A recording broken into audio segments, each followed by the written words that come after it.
Sa nakaraan nating video ay natapos tayo kina Nia Lee at sa dalawa nitong brother na makikitang tila bal-isang nag-iisip sa kung anong kanilang gagawin kung sakaling may gawin sa ating bida si Xiaoning habang tila kalmado lamang si Nia Lee sa kanyang upuan na animoy walang nadadamang panganib na mangyayari. At maya-maya pa ay napansin na rin ni Nia Lee si Xiaoning na agad naman nitong binati habang iniisip ang patungkol sa nangyari sa kanilang dalawa sa nakalipas na gabi.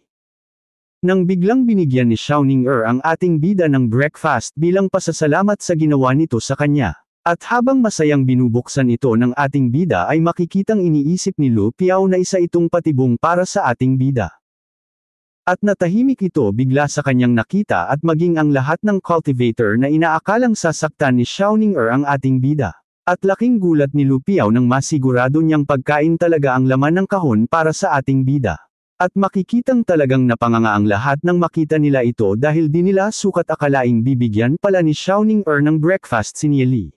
Na inakala pa ng isa na nananaginip lamang ito na mariin namang tinutulan ng nasuntok nito dahil may pakiramdam naman siya at ang isa naman ay inakala pa sa sobrang gulat na dahil ito sa pagsalungat ng ating bida sa kanilang guro kaya naman napasabi pa itong gusto din niya yung gawin na makikita namang di rin sinang-ayunan ng isa pang cultivator sa likod nito.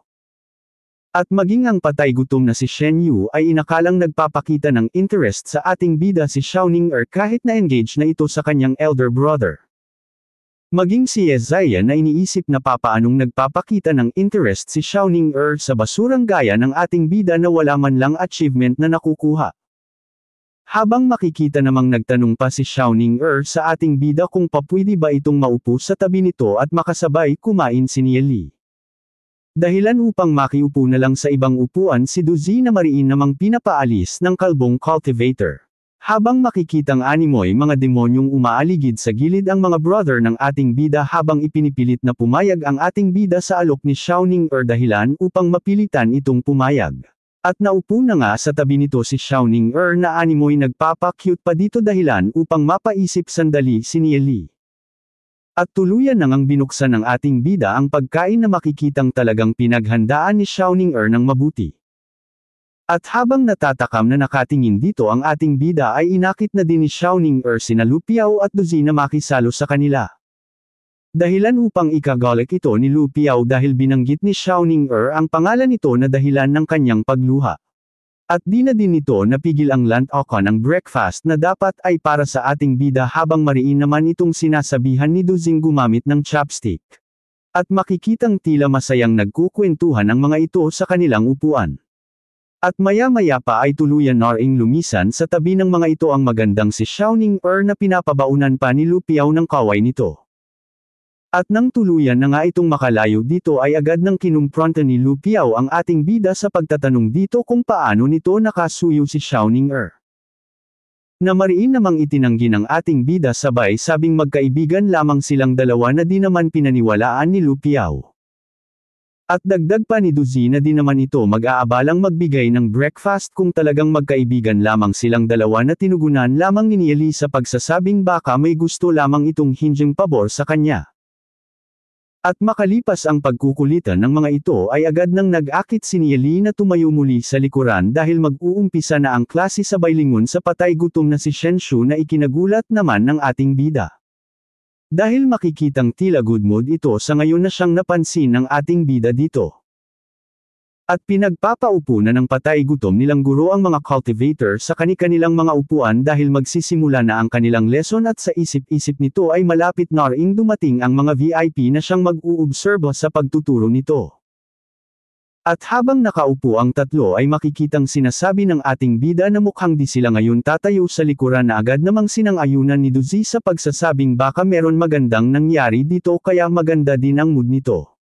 At maya-maya pa nga ay dumating na din ang VIP na sinasabi ni Shen Shu kung saan mayroon itong matataas na katungkulan sa Holy Orchid Institute habang makikita namang sinasabi ng ating bida na mukhang isa na naman ito sa mga pakulo ng patay gutom na si Shen Shu upang makaganti sa kanya na agad namang sinalungat ni Duzi sa pagsasabing masyado lang itong nag-iisip ng kasalungatan kay Shen Shu. At nag-umpisa na din si Shen Shu sa kanilang lesson sa pagsasabing tatalakayin nila ang patungkol sa inscription na mahalaga para sa fighter at demon spiritualist cultivator na nahahati sa dalawang uri at ito ang device inscription at ang battle inscription. At dagdag pa nito na ang device inscription ay ginagamit sa ag-enhance ng mga sandata at armor kung saan may kakayahan nitong lalong mapalakas ang cultivator na gumagamit nito.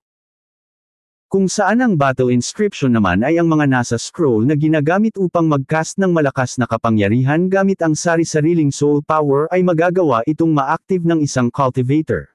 At nagpatuloy pa ito sa pagpapaliwanag kung ano at saan galing ang mga inscription at dagdag pa nito na nahahati ito sa tatlong uri at ito ay ang Snow Wind, Sacred Fire, at ang Battle Edge inscription kung saan may pakakaiba-iba ang mga ito depend sa nature na gamit dito gaya ng Wind Snow, Fire, at ang Noon Elemental. At nagsaad pa nga ito ng iba't ibang kaalaman patungkol sa mga inscription dahilan upang mamangha ang tatlo nilang VIP. At maya-maya pa ay nagbigay na din si Vice Principal Ye Sheng ng kanyang saloobin kung saan sinasabi nitong talagang madaming kaalaman ang patay gutom na si Shen Shu pagdating sa pagtuturo ng inscription sa maraming batang cultivator. At maging si Luo Ye na isang vice instructor ay nagsalita na din at nakangiti nitong sinabing ang nangunguna sa mga mag-aaral ay ang tatlong sina Shen Yu, Ye Ziyan, at Xiaoning Er. Habang si Lord Yemo naman ay masaya lang na nakikinig sa mga ito nang tinanong na nga ito ni Vice Principal Ye Sheng kung anong tingin nito sa mga ito. Dahilan upang bigla itong magseryoso habang animoy nag-iisip ng sasabihin.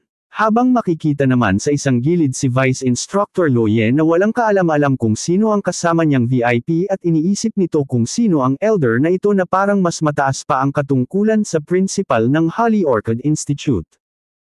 Habang si Shen Shu naman ay nagpatuloy ng muli sa pagpapaliwanag niya ng Sacred Fire inscription subalit tila walang paki dito si Nie Li. At mariin itong sinabing ang kanyang pamilya ang siyang lumikha nito. At dagdag pa nito na binubuo ang Sacred Fire inscription ng 66 na mga basic inscription. Gaya ng Scarlet Flame Explosion inscription na iginuhit pa nito sa pisara upang ihalimbawa sa mga batang cultivator. Sabay sabing ang Scarlet Flame Explosion inscription ay gawa pa ng unang henerasyon ng Sacred Family at may ranggo itong Green Bronze inscription na pikamalakas nilang gawa at dagdag pa nito na nabuo ito sa pamamagitan ng 36 na basic foundation inscription na pinakamahirap para sa isang Green Bronze inscription gawin. Habang sa isip-isip naman ng ating bida na mahigit 600 inscription ang katulad nito sa buong kontinente dahil sa nakaraang buhay ni Nie Li ay nalibot na niya ang mga ito kung saan natutunan nito ang 7 lingwahe habang pinag-aaralan ang Temporal Demon Spirit Book at ang naabot nitong mga achievement ay di kayang tumbasan ng buong Sacred Family. Kaya naman makikitang natulog na lamang ito sa kanyang upo dahil wala pa siyang naging tulog sa mga nakalipas na araw. Habang makikita namang tila hindi ito nagustuhan ni Vice Principal Ye Sheng at sa isip-isip nito ay pasalamat na lang ang ating bida dahil wala lang ito kay Lord Yemu. At napansin din agad ito ni Vice Instructor Luo Ye at mariin itong sinabing pagbabayaran niya ang ating bida pagtapos ng klase at ipapatawag niya ang mga magulang nito na sinang-ayunan naman ni Vice Principal Ye Sheng. Dahilan upang mapansin na din ito ng patay gutom na si Shen Shu at sa isip-isip nito ay talagang isinasawalang bahala siya nito kahit na may mga bisita pa. Kaya naman malakas nitong tinawag ang pangalan ng ating bida na kagaya ng classmate mong antukin sa klase. At tinugunan naman ito ng ating bidang tila inaantok pa sa pagtatanong kung anong kailangan nito sa kanya na lalong ikinagalit ng patay gutom na si Shen Shu. At maging ang mga kaklase ng ating bida ay natatawang sinabing mukhang mapapahamak ngayon ang ating bida. At linapitan na nga ito ng naiinis na si Shen Shu sabay tanong kung naiintindihan ba nito ang kanyang mga itinuturo na sinang-ayunan naman ng ating bida. Kaya naman lalong nanggalaiti ang patay gutom na si Shen Shu. Sabay punta sa unahan at sarkastiko nitong tinanong si Nie Li kung ano ang nasa pisara at papaano nito ito ipapaliwanag. Kaya naman tumungin na ito dito at sinabi ni Nie Li na ang inscription ito ay binubuo ng 38 foundation inscription na itinuturing na Green Bronze grade subalit nagagamit lamang ito upang magpakulo ng tubig. Dahilan ng paghagalpak ng tawa ng lahat ng nakarinig ng mga batang cultivator. At sabi pa ng iba na hindi talaga nakikinig ang ating bida dahil malinaw namang sinabing binubuo lamang ito ng 36 na basic foundation inscription habang natatawa namang sinabi ng isa na ang Scarlet Flame Explosion inscription pala ay ginagamit lang sa pagpapakulo ng tubig. Na ikinainis naman ni Shenyu dahil ang kanilang Green Bronze rank inscription ay sinabi nitong pangpakulo lamang ng tubig. Habang iniisip naman ni Xiaoning na bakit itinatago ng ating bida ang talento nito at nagpapanggap na mangmang. Habang talagang napahagalpak naman ng tawa si Vice Instructor Loye dahil sa narinig. Dahilan upang patigilan ito ni Vice Principal Ye Sheng sa pagsasabing tama ang sinabi ni Nieli patungkol sa inscription kung talagang naiintindihan nito kung paano nabuo ang Scarlet Flame Explosion inscription. Habang naiinis namang pinatatahimik ni Shen Shu ang lahat ng mga nagkakaingay na batang cultivator. At dahil sa sinabi ng ating bida ay nakuha nito ang atensyon ni Lord Ye Mo. At malakas na sinabi ni Vice Principal Ye Sheng na matapos ang pag-aaral sa Scarlet Flame Explosion inscription ay napag-alaman nilang binubuo nga ito ng 38 foundation inscription sabay tanong kung papaano ito nalaman ng ating bida at dagdag pa nito na baka nang huhula lamang ito. Kaya naman tinugunan ito ni Nieli ng may nakakalukong ekspresyon at sinabi nitong ang Scarlet Flame Explosion inscription ay ginaya lamang sa libro ng Divine Lightning Fire Volume 7 na may orihinal na pangalang Lightning Flame Burst inscription at dagdag pa nito na may ilang lamang na binago dito at ginagamit lamang ito ng Sacred Family upang gamitin sa pagsasanay dahil di ito epektibo sa laban. Na ipinagtaka naman ng mga nakarinig dahil ngayon lamang nila narinig ang patungkol sa Divine Lightning Fire Book at maging si Shen Shu na ngayon din lamang narinig ang patungkol dito ay sarkastikong pinatatahimik ang ating bida at dagdag pa nito na wala namang ganong klase ng libro ang nag-exist. Na tinugunan lamang ni Nieli ng may pang-asar sa pagsasabing wag nitong sabihing hindi nag-e-exist ang isang libro dahil lamang sa di ito nito nababasa. At maya-maya pa ay isang cultivator na animoy kamukha ng kasama ni Ash sa Pokemon na nahiram na niya sa library ang Divine Lightning Fire Book sa library at kasalukuyan niya itong dala-dala. Na ikinabahala naman ng patay gutom na si Shen Shu habang makikitang sinasabi ng cultivator na isa lamang itong kopya ng nasabing libro ay ang Volume 1 lamang nito ang naiintindihan niya at ang ibang mga salita dito ay galing na sa lingwahe ng Snowwind Empire. Kung umabot ka sa parteng ito ng ating video idol ay sigurado akong nagustuhan mo ang ating kwento kaya naman sana ay pindutin muna ang subscribe button pati na rin ang notification bell para lagi kang update. Kaya naman nagpadala si Lord Ye Mo ng utos kay Ye Sheng at ipinapakita nito ang copy ng libro sa library na makikita namang agad na ipinasa ang utos kay Luye na nadudumaling sumunod dito. At maya-maya pa ay hinanap na din ng batang cultivator ang Volume 7 na sinasabi ng ating bida at nang makita niya ito ay agad niyang sinabing hindi niya maintindihan ang mga nakasulat dito. Dahilan upang makahanap ng palusot si Shen Shu at agad na nitong sinabi na baka nga nakita ito ni Nieli sa library subalit hindi naman ito maiintindihan kaya papaanong nasabi nitong ginaya lamang ng kanilang ancestor ang linalaman nito. At sarkastiko nitong sinabing pag walang nahanap na katibayan ang ating bida ay agad siyang magpupunta sa Sacred Committee upang mag-report dahil iniinsulto ng ating bida ang kanilang ancestor. Na tinugunan lamang ni Nieli sa pagsasabing masyado pang maaga para dito sabay iniutos nito kay Yuan Zhao na tingnan ang page 30 ng Volume 7 at tingnan ang diagram na nakalagay dito sabay tanong ni Nieli kay Shen Shu kung akin ang mas nauna na libro dahil ang alam niya ay mas matanda ang libro kisa sa first generation ng Sacred Family.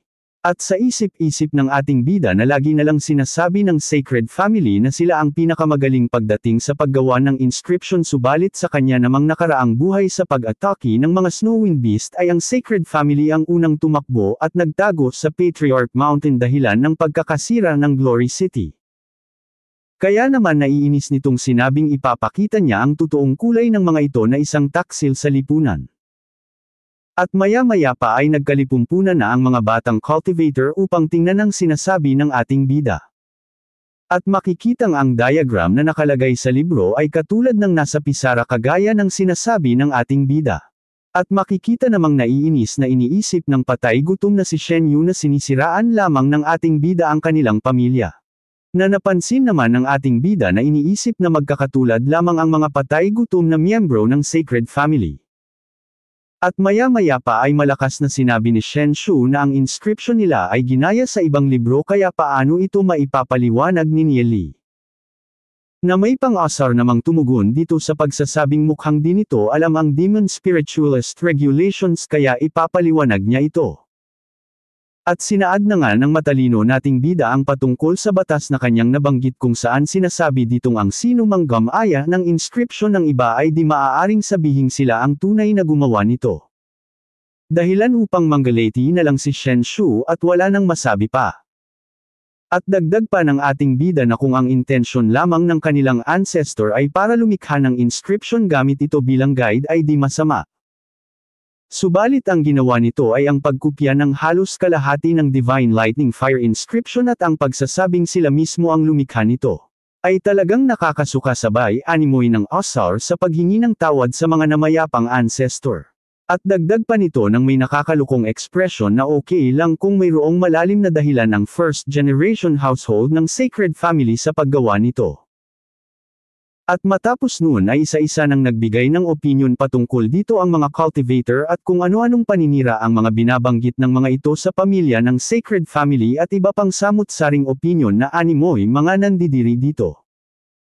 Dahilan upang malakas na sabihin ni Shen Yu na ang kanilang pamilya ay nabuhay na sa loob ng 3 century at walang karapatan ang katulad ng ating bidang Suron ito ng ganun-ganun lang. At dagdag pa nito na ang Scarlet Flame Explosion inscription ay nakasulat sa libro na ginawa ng kanilang first generation household ancestor.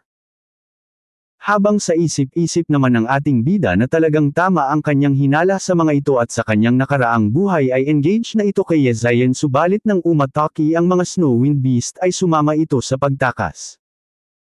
At dagdag pa nito na mukhang ginagamit ni Shen Yu ang katatayuan nito sa buhay upang takutin siya. Kaya naman sinabi nitong ang patay gutom na si Shen Yu ay walang prino magsalita. At dagdag pa nito na ang Glory City ay mayroong batas kaya baka may gawin sa kanya ang Sacred Family. At kung magkataong mangyari nga iyon ay mapoprotektahan ba ito ng Glory City sabay tanong kung may binabalak na ba sa kanya ang Sacred Family habang may nakakalukong ngiti. Sabay harap sa patay gutom na si Shen Yu nang di tinatanggal ang nakakalukong niyang mga ngiti na animoy ng Asar. Dahilan upang lalong manggalati ang walang magawang si Shen Yu sa katalinuhan ng ating bida at makikitang pinagtatawanan ito ni Yezayan.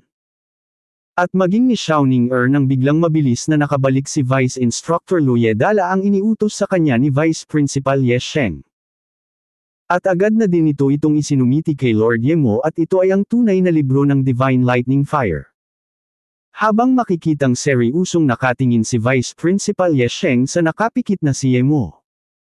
At unti-unti itong nagseseryoso sa bawat sandaling kanyang ginugugol sa pagtingin sa diagram na sinabi ng ating bida.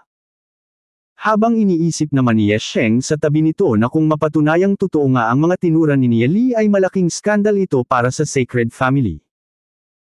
At sa isip-isip naman ni Lord Yemo na di niya kayang maintindihan ang mga ancient language na nakasulat dito at ang tangi lamang niyang naiintindihan ay ang mga fragments kaya naman napatanong na lang ito kung gaano katalentado ang ating bida. Na agad namang pinasuri ni Ye Sheng kay Lu Ye na agad din namang tumugon dito sa pagsasabing nauna na niyang sinuri ang talento ni Nieli at napag-alaman niyang isa lamang meron lamang itong Red Soul Realm. Kaya naman napasabi na lang si Lord Yemo na mukhang matalino ang ating bida kahit na wala itong talento at may pag-asa itong maging pinakamalakas pagdating ng panahon. At agad na nitong iniutos kay Ye Sheng na asikasuhin ang collection deacon position para sa ating bida. Na agad namang sinang-ayunan ni Ye Sheng at sa isip-isip nito ay talagang tutulungan ni Lord Yemo ang ating bida. At dagdag pa nito na sa buong Glory City ay iilan lamang ang may talino gaya ni Nieli na may kakayahang alamin ang mga nasa ancient inscription at kahit na may mababa itong talento ay binigyan pa din ito ng ganang posisyon upang walang maidulot na trouble dito ang Sacred Family. Habang makikita namang nanggagalaiti si Shen Shu na sinasabing tatandaan niya ang araw na ito nang may pagbabante sa ating bida. Habang seryoso namang iniisip ng ating bida na mukhang tinatakot siya ng professor sa harap ng maraming tao. At dagdag pa nito na di na siya kailangan pang hanapin ng Sacred Family dahil siya na mismo ang lalapit sa kanila subalit di niya pa pwedeng salungatin ng lubos ang mga ito sa ngayon dahil mahina pa lamang siya. At lumipat ang eksena sa paglalabasan ng mga cultivator kung saan makikitang may dalawang cultivator ang nag-uusap patungkol sa ginawa ng Sacred Family na manggaya ng inscription na di kaaya-aya. At makikita ang ating bida na tila nagulat sa kanyang napansin kung saan narinig nitong ang engagement ni Yezayan at Shenyu ang kinensila na masaya namang iniisip ng ating bida. At lumipat naman ang tagpo sa patay gutom na si Shenshu na nagpunta kay Vice Principal Ye Sheng nang nanggagalaiti. At nanggagalaiti nitong sinasabing ang ginawa ni Nieli ay kabastusan kaya naman hinihiling niyang ma-expel dito. Dahilan upang mapaisip sandali si Vice Principal Ye Sheng dahil miyembro si Shenshu ng Sacred Family na dapat paring makatanggap ng pagrespeto. Kaya naman kalmado nitong sinabi na kung matatanggal si Nieli sa paaralan ay magdudulot ito ng malaking kawalan sa buong Glory City kaya naman dapat itong i-consider. Na agad namang sinalungat ni Shenshu sa pagsasabing kung di nila i-expelled ang ating bida ay di na siya magtuturo sa klase. Na tinawanan lamang ni Vice Principal Ye Sheng habang iniisip na di ata nag-iisip si Shenshu. At sinabi nitong kung ganun ay ililipat na lamang niya ng pagtuturuan si Shenshu. Dahilan upang isipin nitong pinuprotektahan din ito ang ating bida kaya naman malakas niyang sinabing di ito naaangkop kaya wag na lang. At dagdag pa nito na ang apprentice exam ay magaganap 2 buwan makalipas at kung di maabot ng ating bida ang ikatlong bahagi ay matatanggal ito sa paaralan ayon sa batas ng Holy Orchid Institute. Na sinang-ayunan naman ni Vice Principal Ye Sheng. Kaya naman makikitang umalis na din ang patay gutom na si Shenshu. Habang naiwan naman si Vice Principal Ye Sheng na seryosong iniisip ang patungkol kay Shenshu na masyadong inaabuso ang katatayuan sa Glory City. At iniisip din nito na sa talento ng ating bida ay di nito magagawang maabot ang Codisayon subalit ganun pa man ay gagawa ng paraan si Lord Ye mong i-recruit ito. At lumipat ang eksena sa ating bida kung saan tinanggap nito ang posisyon na binigay ni Lord Yemu na maging collection deacon ng library kung saan meron itong matatanggap na monthly salary na 300 Demon Spirit Coin. At maya-maya pa ay nagtanong na din si Duzi dito kung di ba delikado ang ating bida sa Sacred Family na tinugunan naman ni Lu Piao sa pagsasabing wag itong mag-alala basta't masaya sila. At nagsalita na din ang ating bida sa pagsasabing may naiisip siyang kabangawan kung saan di sila papasok sa school upang mag-isip ng malala si Shenshu. At makikitang kasama din nila ang tatlo pa nilang kaibigan na sina Zhu Yujun, Zhang Meng, at Wei Nan kung saan ang mga ito ay ang sumama sa pagtayo sa ating bida at meron lang ding Red Soul Realm. At naglabas na ang ating bida ng 6 na Beginner Soul Crystal upang muling sukatin ang kani-kanilang soul power. Na tinugunan lamang ni Duzi sa pagsasabing nagawa na nila ito sa pagsisimula pa lang ng klase na sinagot naman ng ating bida sa pagsasabing iba ang gagawin nila. At dagdag pa nito na ang fresh na soul crystal ay magagawang malaman ang higit pa sa kanila di gaya ng nagamit na ng iba't ibang cultivator na magagawa lamang malaman ang mga soul force at physical strength ng gumamit nito. Dahilan upang magtanong si Lu Piao sa ating bida sa kung ano pa ang papwedeng malaman bukod sa kanilang soul force at physical strength na tinugunan ng ating bida sa pagsasabing malalaman nila dito ang kanilang soul form at ang pinaka-importante na soul attributes. Na ipinagtaka naman ni Lu Piao at maging iba pa nitong mga kaibigan na sina Winan at Duzi. At maya-maya pa ay nagbigay na si Nieli ng mga soul crystal sa mga ito habang sinasabing laging dalhin malapit sa kanila at dagdag pa nito na magagamit nila ito hanggat ang soul force nila ay di tataas ng 500. Na mariin namang tinatanggihan ni Zhu Yujun, Zhang Meng at Winan at sinasabi ng mga itong di nila kayang tanggapin ang isang regalo na nagkakahalaga ng mahigit 1,000 spirit crystal dahil ayaw nilang abusuhin ang kabaitan nito. Na ikinagalit naman ni Duzi at mariin itong sinabing kung talagang itinuturing ng mga itong brother ang ating bida ay tatanggapin nila ito bilang regalo dahilan upang mapaisip Zhu Yujun. Kaya naman sinabi ni Zhu Yujun na kung ganun din lang ay kukuhain niya ito at dagdag pa ni Zhang Meng na mula ngayon ay ang ating bida na ang kanilang big brother at tutulungan nila ito kung sakali. Na may galak namang tinugunan ng ating bida nang may masayang ngiti sa pagsasabing masaya na siyang magkaroon ng brothers na gaya nila at maya-maya pa ay pinona na nito si Duzeng subukan ang panibagong soul test. Na makikita namang agad ding sumunod dito at ilinagay na nga niya ang kanyang chi sa crystal upang malaman ang kanyang talento. Na makikitang masaya namang pinupuri ni Lu Piao sa pagsasabing mabilis itong lumalakas dahil tumaas na ang kanyang soul force sa 52 habang makikita ang kanyang soul form at fragment sa soul crystal. At ipinaliwanag na ni Nieli kung ano ang soul form at fragments nito kung saan naposes nito ang lightning fire attributes kasama ng thunder cloud forms. Kung saan sa kanyang nakaraang buhay ay tanging ang sacred fire lamang ang pinraktis nito na dahilan kung bakit tanging first star gold rank demon spiritualist ang naabot nito at napatanong na nga rin si Duzi sa kung ano ang lightning fire type at ang thunder cloud forms na binanggit ng ating bida. Kung saan tinugunan ito ng ating bida sa pagpapaliwanag na ang 7 kulay ng Soul Realm ay ipinapakita lamang kung gaano kabilis mag-improve ang isang cultivator subalit hindi ibig sabihin ay wala ng kwenta ang merong Red Soul Realm basta't tama ang teknik na pinag-aaralan nito ay magagawa nitong maging malakas. At dagdag pa nito na ang sino mang nagsasabing basura ang may Red Soul Realm at bumabase dito ng talento ay mga mangmang. Dahilan upang mapatanong ang tatlo na kung ang mga legendary spiritualist na gumawa ng Glory City ay mga mangmang.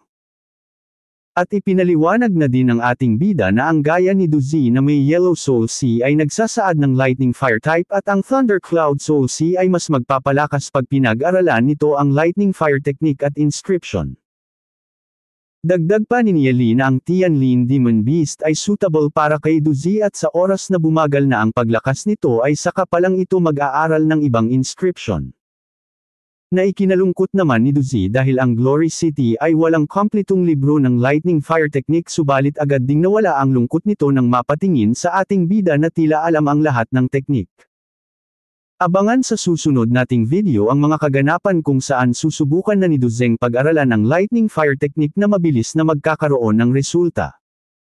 Sa pagpapatuloy din ay malalaman na natin ang talento ng ating bida kung saan merong makapanindig balahibo itong malalaman patungkol dito.